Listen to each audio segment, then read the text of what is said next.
Oracle, find us a Hollywood superstar. Oh, I hear a voice. I hear laughter. This sounds awfully familiar, Stacy. Are you there, Ah! Oracle? Oh my God! I know that voice. Oracle, what will the ratings of my show be next week? Well, I'm not sure. I believe this is Alec Baldwin. Yes, Max. I'm not sure what the ratings will be, but I know that I'm downloading it for free on the internet. Does that have any impact? Oh, please don't remind me of that, Oracle.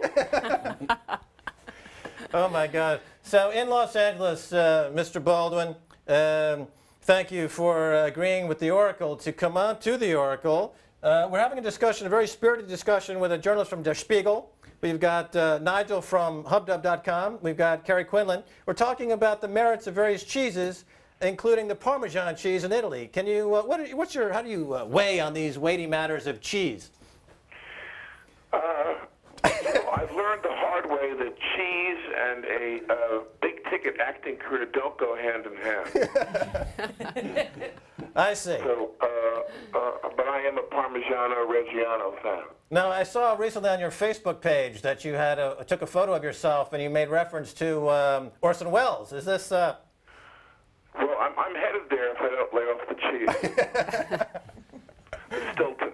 Stilton is an English cheese. Kerry Quinlan, Stilton is one of the best cheeses. I don't trust cheese with blue in it. No cheese blue. Now, you're in Scotland. Do they have any cheeses?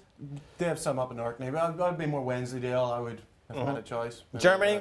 Eat French cheese. Eat French cheese, says the German. Better way. All right, let's talk about, for a second, Barack Obama, if we can, Mr. Baldwin. He's now the president-elect.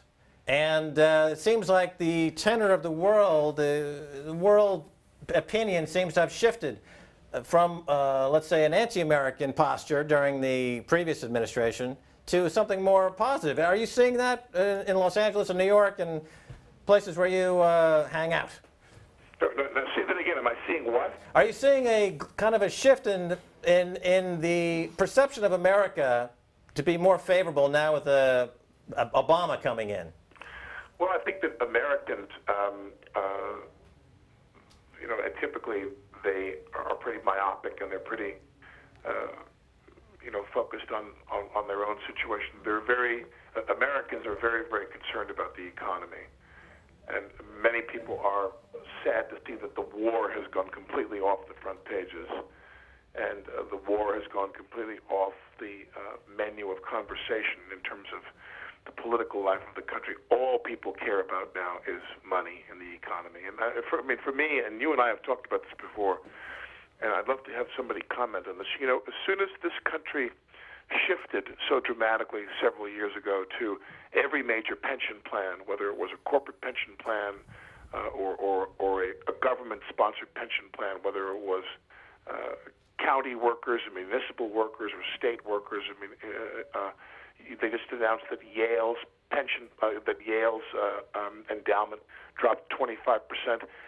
Once every single square inch of this country was in the Dow to invest their money in, yes, and everybody cared about what was happening in the Dow, that's when everything in this country changed. Everybody's in the Dow. Everybody's got their money in the Dow, whether it's directly or through a pension plan. And as goes the Dow, so goes the soul of this country. Right. And I think that's a big, big problem now, because as the stock market is going down, Americans now, you're in the wholly realized state. You're in the fully realized state of an American culture, which is completely connected to the forces of the Dow. So as the ticker tape goes, so goes America, and everyone's totally focused on the ticker tape. Every uptick and downtick is a reflection of the American totally focused on that. self-worth. They have no values other than this ticker tape zooming by, and now that the ticker tape is zooming down, is there a feeling of angst? And I mean, is there a depression coming or a recession, or what's the feeling in the U.S. right now? Does it feel like a massive recession or a depression?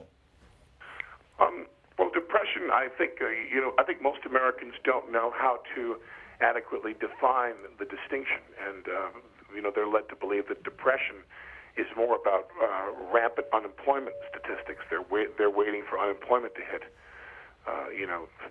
15%, or I don't know what percentage it would be before they were convinced. But many people in this country felt that we were in a recession several months before we were in a recession. Alec, let me ask Ulrich, from a German perspective, of course, in the 1920s, Germany went through hyperinflation. They went through, post-Weimar Republic, massive crash. What people are looking at now is at the other end of these bailouts, these trillions of dollars of bailouts, is hyperinflation. And most often mentioned is Weimar Republic Germany. How does Der Spiegel feel about that? Is that something you've been writing about? I personally haven't, but my colleagues have. The problem is, as I've said before, that we don't really know how deep this hole is we are staring in and gazing in.